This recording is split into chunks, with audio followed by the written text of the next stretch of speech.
रामगढ़ नाम का एक गांव है। वो तो सिर्फ नाम का ही गांव है, लेकिन वहाँ के सब लोग डर के साए में जीते हैं, क्योंकि पासी के जंगल में एक बहुत बड़ी गुफा है। उस गुफा में गब्बर सिंह नाम का एक डाकू अपने गुंडों के साथ रहता है। उसका मुख्य पेशा ये है कि वो घोड़ों पर जूजू करके आवाज करते हुए रामगढ़ आना और गांव वालों के पास से दाल, नमक और यहाँ तक कि घर का पुराना सामान भी हो उसे लूट कर ले जाना। उसी गांव में हमारे hero retired police officer Thakur Baldev ji रहते हैं। बेचारे अतीत में जब वो गब्बर सिंह को पकड़ने गए थे तो गब्बर ने दुश्मनी में ठाकुर जी का एक पैर काट दिया था। तब से वे एक बैसाखी के सहारे चलते हैं और गब्बर को किसी तरह मजा चखाने की जिद में रहते हैं। जब भी गब्बर गांव पर हमला करता है तो वो ठाकुर के पास आता है और कहता है, क्या बलदेव, एक पैर चला गया फिर भी पुलिस का गुरूर कम नहीं हुआ। तू मेरा कुछ नहीं बिगाड़ सकता बाबू। इस तरह मजाकिया अंदाज में बेइज्जत करके चला जाता। एक दिन ठाकुर जी तंग आ गए। उन्होंने तुरंत तिहाड़ जेल में मौजूदा अपने पुराने दोस्त जेलर को फोन किया। हेलो जेलर साहब, यहाँ गब्बर बहुत ज्यादा उड़ रहा है। उसे डराने के लिए 2 तगड़े कैदी को भेजो। उन्हें देखकर वो थर-थर कांपना चाहिए। ऐसा उन्होंने कहा। इस पर जेलर ने कहा, बलदेव जी, मेरे पास ऐसे ही 2 लोग हैं। बेचारे बिना कोई जुर्म किए अंदर आकर पड़े खा रहे हैं। उनके नाम जय और वीरू हैं। उनकी शादियां तो नहीं हुई, कोई जिम्मेदारियां नहीं है। अच्छे लोग हैं लेकिन खाना बहुत खाते हैं। मैं उन्हें भेजूंगा करके कहता है।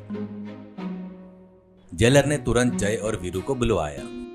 तुम्हारे लिए एक ऑफर है। रामगढ़ जाकर गब्बर सिंह को आत्मसमर्पण करने पर मजबूर करना है। अगर तुम ऐसा करोगे तो तुम्हारी सजा कम करवा दूंगा और तुम्हें एक समय की एक्स्ट्रा बिरयानी दिलाऊंगा। बिरयानी तो हमारी जान है सर, लेकिन गब्बर तो बहुत बड़ा विलेन है ना, क्या उसे मारना पड़ेगा? अगर हमें चोट लग गई तो बिरयानी कौन खाएगा? अरे नहीं नहीं, ठाकुर ने वहाँ पर एक डमी चट्टान और एक डमी पेड़ का इंतजाम किया है।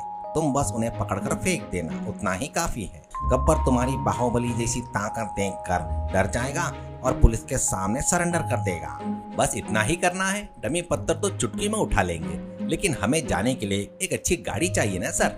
जेलर ने उन्हें सिर्फ 2 दिन का समय दिया। जय और वीरू ने मिलकर एक मोटरसाइकिल तैयार की। उसके बाजू में एक छोटा सा बेड, एक मच्छरदानी भी लगा दिया। उनमें से एक बाइक चला रहा था, जबकि दूसरा बाजू में मच्छरदानी के अंदर लेटकर मजे से सोते हुए यात्रा कर रहा था।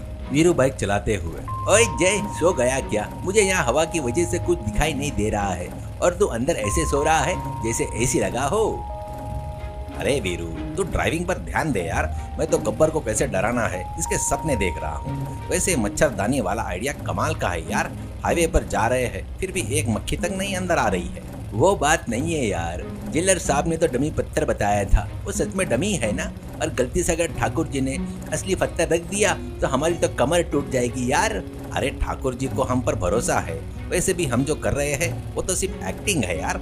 तू भीम जैसा एक्शन देना, मैं प्रभास की तरफ पेड़ उखाड़ कर फेंक दूंगा। ठीक है, लेकिन मैं स्पीड बढ़ा रहा हूँ, वो मच्छरदानी ना उड़े, इसलिए उसे कसकर पकड़ कर ले। रास्ते में कहीं रुके बिना चाय पिए वे आखिरकार रामगढ़ पहुंच गए। रामगढ़ पहुंचते ही सीन एकदम नॉर्मल था।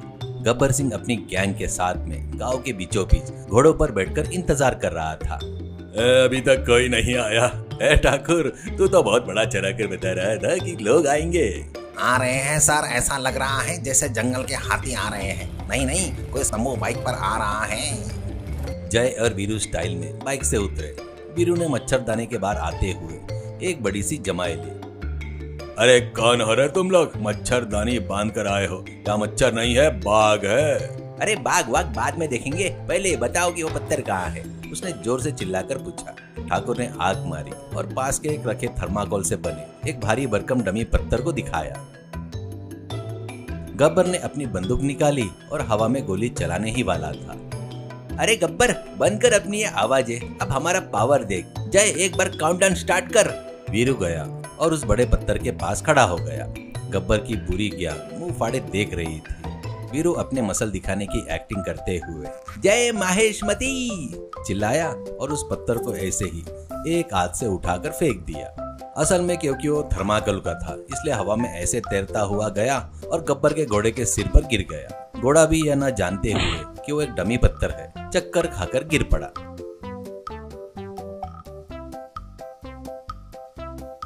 अरे बाप रे, भारी चट्टान हवा में पक्षी की तरह उड़ा रहा है। क्या है रे ये, इंसान है या हल्का छोटा भाई? अब जय की बारी थी। जय गया और पास ही मौजूदा एक बड़े प्लास्टिक के डमी पेड़ को पकड़ लिया। गब्बर, यह सिर्फ एक सैंपल है, अब मैं तुझे असली पेड़ से नहलाऊंगा। यह कहते हुए उसने पेड़ की जड़ों के साथ में उखाड़ लिया।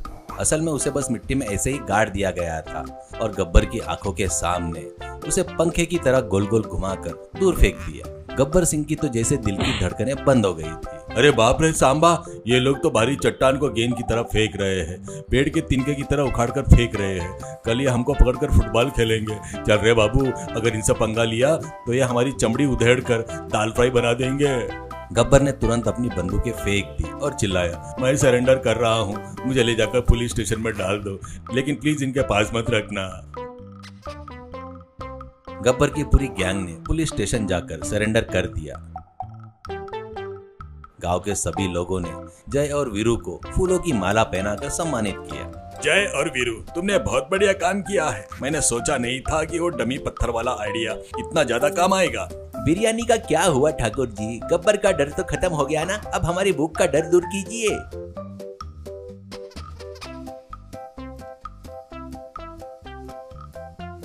सबने मिलकर पेट भरकर खाना खाने के बाद जय और वीरू फिर से उसी मोटरसाइकिल पर बैठ गए और इस बार वीरू लेट गया और जय बाइक चला रहा था। वीरू मच्छरदानी के अंदर से, जय, जब वो गब्बर सरेंडर कर रहा था ना, तूने उसका चेहरा देखा क्या? एकदम मरी हुई मछली के जैसा मुंह बना लिया था।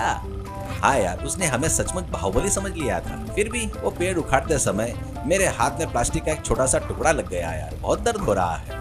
होता है यार, जब युद्ध बोले तो छोटी मोटी चोटें लगेगी ही ना। लेकिन अब जेलर साहब के पास जाकर क्या कहेंगे? हम कहेंगे हमने अपनी ताकत से गब्बर को सरेंडर करवा दिया। जब सजा कम हो जाएगी तब हम एक डमी पत्थर की फैक्ट्री लगाएंगे। गांव पर हमला करने वालों चोरों को ऐसे डरा सकते हैं। सुपर आइडिया यार, लेकिन फिलहाल मुझे सोने दे, जब जेल पूछेंगे तब उठा देना। इस तरह रामगढ़ से गब्बर की बला टल गई।